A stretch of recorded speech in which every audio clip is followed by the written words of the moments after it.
अध्यक्ष पूर्व मंत्री अतर सिंह नाइक जी,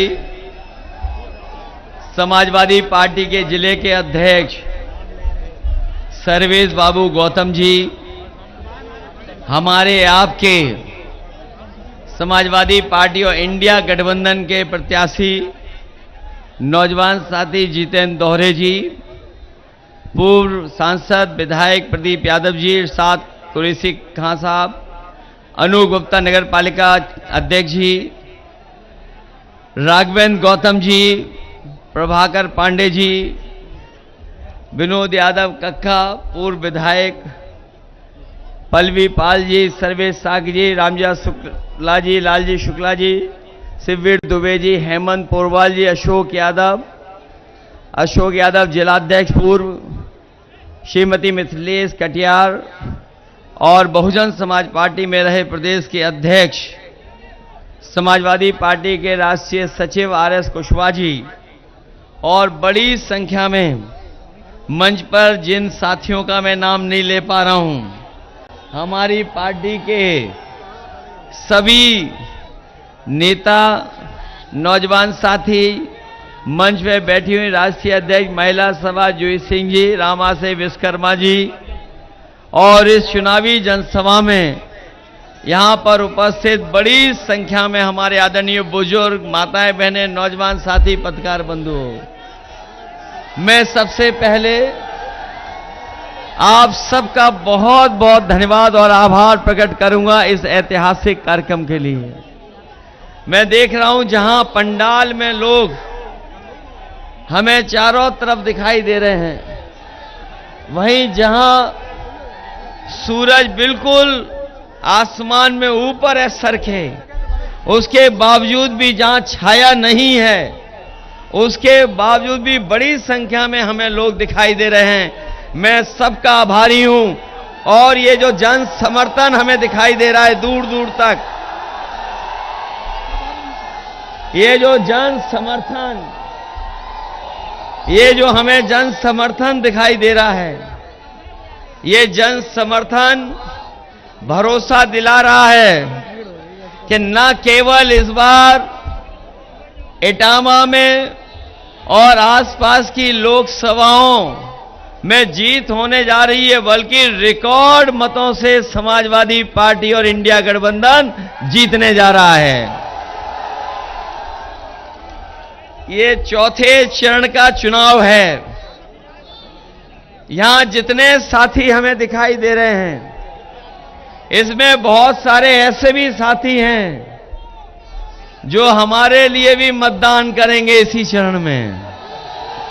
तो न केवल हम अपनी पार्टी के प्रत्याशी, इंडिया गठबंधन के प्रत्याशी जितेंद्र दोहरे जी के लिए सहयोग मांगने आया हूं, बल्कि आप सब लोग मिलकर के कन्नौज में हमारी भी मदद करना। ये तो पहला लोकसभा चुनाव लड़ रहे हैं, लेकिन हम भी बहुत दिनों बाद चुनाव लड़ रहे हैं। इसलिए जहां इटावा लोकसभा के लिए आपसे मदद मांग रहे हैं, वह नहीं, कन्नौज लोकसभा में भी सब लोग मिलकर के मदद करना। जहां तक चुनाव का सवाल है, 2 चरणों में चुनाव हो चुका है और आज तीसरे चरण में वोट पड़ रहा है। 2 चरणों में तो जनता ने भारतीय जनता पार्टी को पूरी तरीके से खारिज कर दिया है। ये तीसरे चरण में जहां वोट पड़ रहा है, ये इंडिया गठबंधन और समाजवादियों का चरण है। इसमें इनका कोई खाता खुलने नहीं जा रहा है। सुबह से मैं देख रहा हूं जहां वोट के लिए बड़ी संख्या में लोग निकल करके आए हैं, वहीं बीजेपी के लोग बौखला गए हैं। सुबह से ही बौखला गए हैं, उन्हें कुछ दिखाई नहीं दे रहा है। कई जगह प्रशासन को आगे कर रहे हैं, लेकिन हमें खुशी इस बात की कि समाजवादी पार्टी का निष्ठावान और समर्पित कार्यकर्ता इकट्ठा होकर के इन भारतीय जनता पार्टी के लोगों को हर बूथ पर सबक सिखाने का काम कर रहा है। ये जैसे आगे चुनाव बढ़ेगा, भारतीय जनता पार्टी का जो गर्मी का पारा नीचे जाता जाएगा। ये जो हवा में उड़ रहे थे, जनता इन्हें जमीन पर ले आई है। जो लोग पिछले 5 साल 10 साल से आपको वादे कर रहे थे, बताओ 10 साल बाद जब हम लोग उनका आकलन कर रहे हैं तो बीजेपी के लोगों की हर बात झूठी और उनका हर फैसला झूठा और वादा झूठा निकला कि नहीं निकला। हम और आप लोग मंडी में खड़े हैं जहां कार्यक्रम हो रहा है, और कोई पहली बार नहीं यहां हम लोग हैं इस मैदान में। अक्सर समाजवादियों का नेताजी से लेकर के हम लोग इसी मंडी में आकर के आप लोगों से समय समय पर निवेदन और अपील किए हैं। जिन लोगों ने कहा किसानों की आय दोगुनी हो जाएगी, हमारे किसान परिवार और किसान भाई हैं यहां पर, कोई हमें बता दे कि उनकी आय दोगुनी हो गई हो। किसी फसल की ये लोग कीमत दिला पाए हों, न लाभकारी मूल्य दे पाए हैं। और जिन लोगों ने ये भरोसा दिलाया था कि किसानों की आय दोगुनी कर देंगे, हमारे किसान भाइयों को क्या क्या नहीं इनको सामना करना पड़ा। एक समय आया जब बीजेपी के लोग 3 काले कानून लेकर के आए थे। यही देश का किसान के खिलाफ खड़ा हो गया और किसान ने विरोध किया, दिल्ली जाकर के घेर लिया।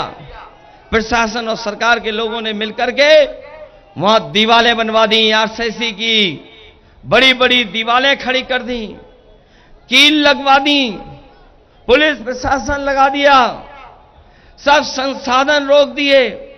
ट्रैक्टर में आप डीजल नहीं भरवा सकते थे क्योंकि आपको दिल्ली जाने के लिए रोक रहे थे। सालों साल किसान देश का बैठा रहा, 1000 के लगभग शहीद हो गए किसान, लेकिन किसान पीछे नहीं हटा। तभी किसान पीछे हटा जब उसके 3 काले कानून वापस सरकार ने ले लिए। सरकार ने न केवल उन किसानों को अपमानित किया, बल्कि हमने आपने वो समय भी देखा जब लखीमपुर में किसान अपनी मांग को लेकर के निकल पड़े तो इन बीजेपी के लोगों ने उन पर थार चढ़ा दी। उनके किसान और तमाम लोग जो इस आंदोलन में, कई लोगों की जान चली गई। और यही नहीं, अगर जो पढ़े लिखे नौजवान हैं और पत्रकार साथियों से कहना चाहता हूं, जब से बीजेपी की सरकार आई है पूरे देश में लगभग 1 लाख किसानों ने आत्महत्या की है। 1 लाख किसान आत्महत्या कर चुका है जब से भारतीय जनता पार्टी की सरकार आई है। क्या हमें कोई बताएगा कि जिस देश का किसान आत्महत्या के लिए मजबूर हो वो कैसे खुशहाल हो जाएगा? ये लोग जो विकसित यात्रा भारत की लेकर के निकले थे, इन्होंने किसानों की लागत बढ़ा दी। आज अगर आकलन हम करें, बताओ लागत बढ़ गई कि नहीं बढ़ गई? और केवल डीजल पेट्रोल नहीं, हर जरूरत की चीज महंगी हो गई। डीजल पेट्रोल तो हुआ ही है महंगा, हर चीज सरकार ने महंगी कर दी। और ये जो खाद वाली चोरी हो रही है, ये लोग पता नहीं कहां से सीख करके आए हैं। हमें लगता है ये लोग, ये जो खाद की चोरी है, ये पार्ले जी बिस्किट पैकेट से सीखे हैं। जो लोग पुराने होंगे वो जानते होंगे, पहले पार्ले जी का बिस्किट पैकेट इतना बड़ा आता था। जैसे जैसे महंगाई बढ़ी, उन्होंने मुनाफा कमाना शुरू किया और उन्होंने बताओ पैकेट में बिस्किट कम करना शुरू कर दिया कि नहीं कर दिया? पहले जो इतना बड़ा पैकेट आता था, बताओ अब इतना सा पैकेट हो गया कि नहीं हो गया? याद रखना, ये बीजेपी की सरकार आ गई तो हो सकता है कि एक बिस्किट का आपको पैकेट मिले, एक बिस्किट का। इसी तरह बोरी से चोरी शुरू कर दी कि नहीं कर दी? पहले कितनी बोरी से खाद हटाई और अब कितनी और हटा दी? ये लोग और रहे सरकार में तो आपकी खाद भी पाउच में मिलेगी, पाउच में।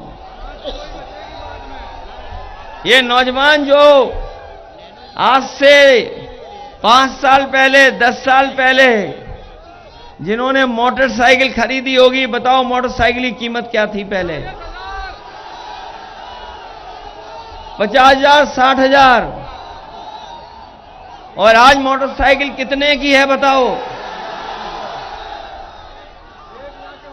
ये जो मंच वाले हैं और कुछ लोगों ने गाड़ी ली होगी, 10 साल पहले बताओ गाड़ी कीमत की थी, आज 10 साल बाद कीमत क्या है? हो गई महंगाई कि नहीं महंगाई? जो साइकिल 1,000 रुपए में, 2,000 में आती थी, बताओ अब साइकिल कितने में आ रही है? यहां किसान भाई आते रहे होंगे, मंडी में चाय 1 रुपए की मिलती थी, बताओ आज चाय क्या हिसाब पहुंच गई? बताइए। महंगाई बढ़ा दी कि नहीं बढ़ा दी? जहां महंगाई बढ़ाई वहीं सरकार ने हर पेपर लीक करा दिया।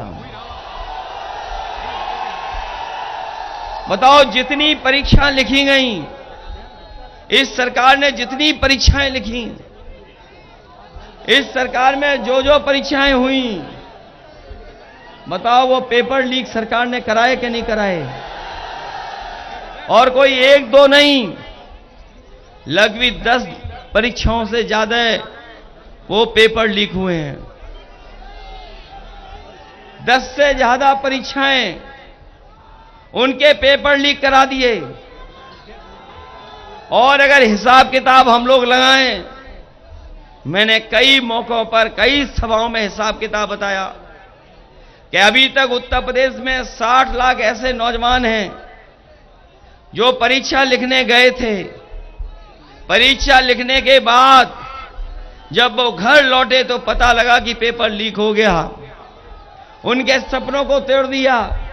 अगर 60 लाख बच्चे और उनके मां बाप, तो कुल मिलाकर के हिसाब लगा लें, अगर 3 एक परिवार से इस सरकार से नाराज हैं तो बताओ 60 लाख गुणा 3 कितना हो गया? 60 लाख का गुणा कर दें 3 से तो बताओ 1,80,00,000 हो गए कि नहीं हो गए? और यही 1,80,00,000 का भाग दे दें 80 लोकसभाओं में तो बताओ कितना वोट कम हो गया हर लोकसभा में? 2,25,000 वोट कम हो गया कि नहीं हो गया? 2,25,000 हर लोकसभा में वोट कम हो गया तो बताओ ये सरकार बचेगी कि नहीं बचेगी? और फिर अभी एक नौजवान यहां तख्ती लेकर के खड़ा था, क्या एक एक वोट अग्निपथ हटाने के लिए। ये जो अग्निवीर की नौकरी है, हमारे फोर्स के जवान खड़े हैं, आर्मी के रिटायर्ड हैं, हम इनको और अपने नौजवानों को ये भरोसा दिला के जा रहे हैं, आने वाले समय में इंडिया गठबंधन की सरकार बनने जा रही है, अग्निवीर वाली व्यवस्था हमेशा हमेशा के लिए खत्म हो जाएगी।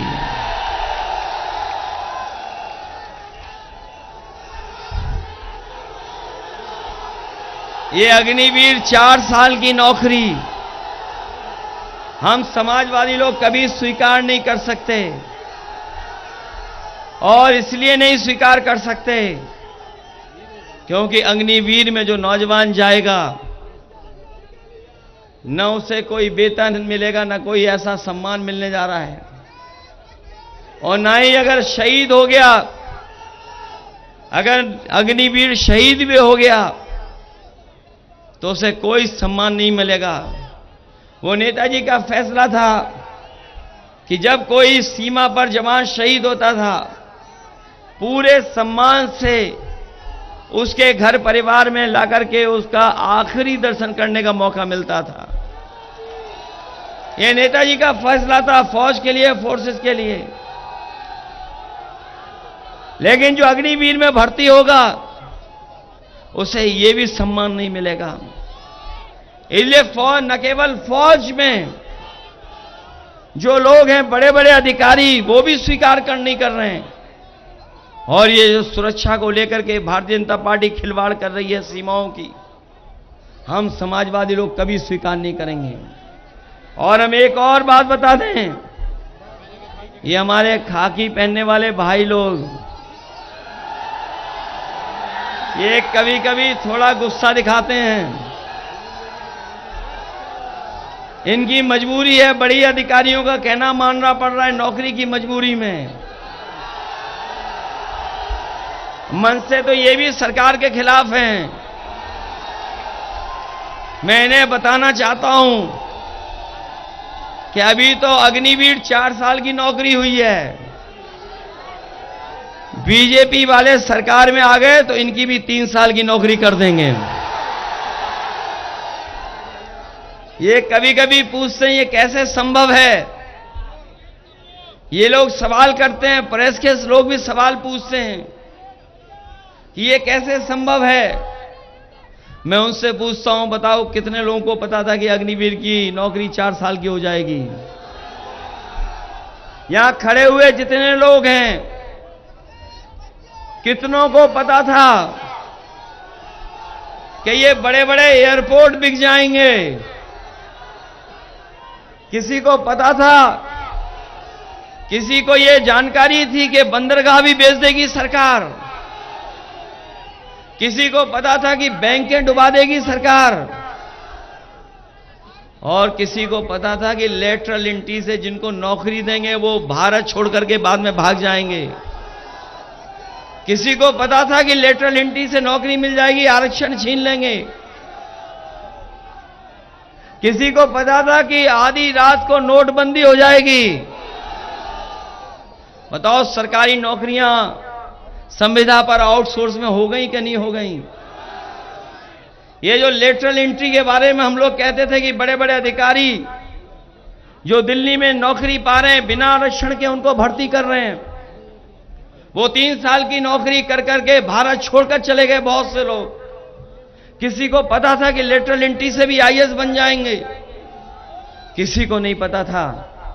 इसलिए हम आपसे कहना चाहते हैं कि ये भारतीय जनता पार्टी के लोग आपके और हमारे अधिकारों को भी छीनना चाहते हैं।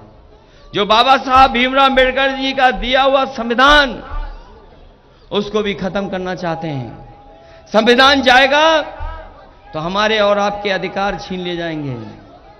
संविधान से को अगर ठेस पहुंचेगी तो हमसे आपसे ये पढ़ाई भी छीन लेंगे। संविधान को ठेस पहुंचेगी तो हमारा आरक्षण भी छीन लेंगे, नौकरी भी छीन लेंगे। बताओ ये संविधान को खत्म करना चाहते कि नहीं करना चाहते हैं? ये लोग जो 400 पार कह रहे थे, बताओ 2 चरणों के बाद ये 400 पार नहीं कह पा रहे हैं। कहां गया इनका नारा 400 पार? और ये कहते हैं कि डबल इंजन की सरकार है इनकी, डबल इंजन की। ये जो बड़े बड़े होर्डिंग लगे होंगे, आपने देखा होगा कई होर्डिंग पे एक इंजन गायब है। ये जो डबल इंजन वाली सरकार वालों के इंजन गायब हैं कि नहीं गायब हैं? और एक खटारा इंजन है, उसकी तो फोटो ही नहीं है होर्डिंग पर। बताओ उसकी फोटो है क्या खटारा इंजन की? होर्डिंग तो लगे होंगे मैनपुरी में भी, और यहां भी, औरैया में भी है बड़े बड़े होर्डिंग। बताओ, जिनके पास दूसरा इंजन न हो, जो लोग पहले ही स्वीकार कर लिए हो कि हारने वाला है ये, तभी तो होर्डिंग में तस्वीर नहीं है। बताओ, वो होर्डिंग से गायब है कि नहीं गायब खटारा इंजन?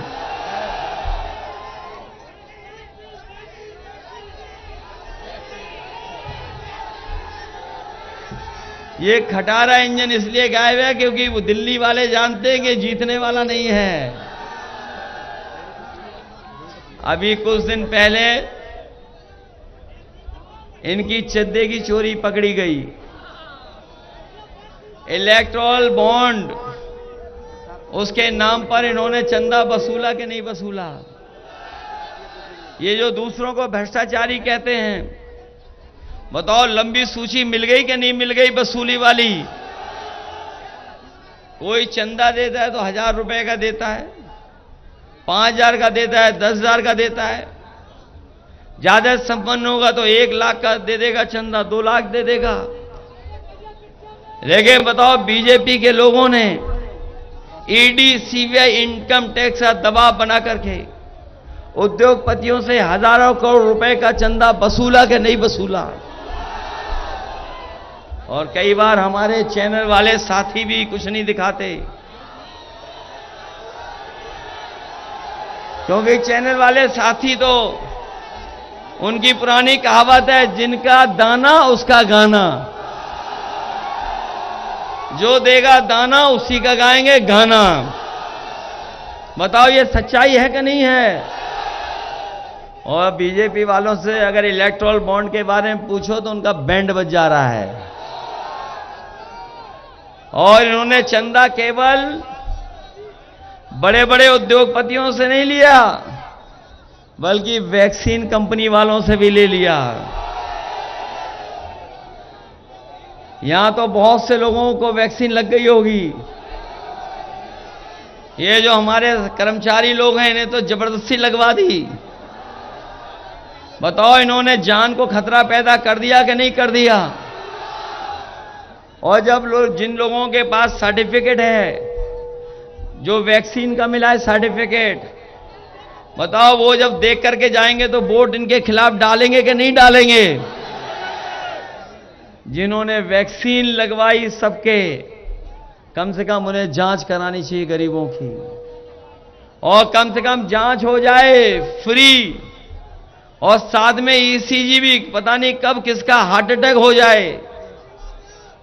बताओ, वैक्सीन से बीमारी फैली कि नहीं फैली? कम से कम हम तो बच गए इस बीमारी से। हम लोगों ने नहीं लगवाई। ऐसे तो हमें कुछ साथी दिखाई दे रहे हैं हमारे जैसे भी। इसलिए हम आपसे अपील करने आए हैं कि बीजेपी के लोग धोखा देते हैं, झूठ बोलते हैं, अपनी चतुराई से ध्यान हटाते हैं। इनसे सावधान रह के मतदान करना। और अपने किसान भाइयों को भरोसा दिला के जा रहे हैं कि जिस तरीके से उन्होंने उद्योगपतियों का कर्ज माफ किया है, हम अपने किसानों का भी पूरा का पूरा कर्ज माफ कराने का काम करेंगे। ये जो उद्योगपतियों का कर्ज माफ हुआ है, उसमें इन्होंने नियम बनाया कि 5 करोड़ के ऊपर जिन्होंने कर्ज लिया उनका कर्ज माफ होगा। उन्होंने उद्योगपतियों के लिए तो नियम बना दिया, लेकिन हमारे गरीब और किसान जिनके ऊपर केवल लाखों का कर्ज है, उनको दूर कर दिया। इसलिए अपने किसान भाइयों को, गरीबों कह के जा रहे हैं कि इंडिया गठबंधन ने फैसला लिया है, जब सत्ता में आएंगे तो पूरा का पूरा किसानों का और गरीबों का कर्ज माफ करने का काम करेंगे। न केवल कर्ज माफ, बल्कि सरकारी नौकरियां जो 30 लाख खाली हैं, उन नौकरियों को भी नौजवानों को देने का काम होगा।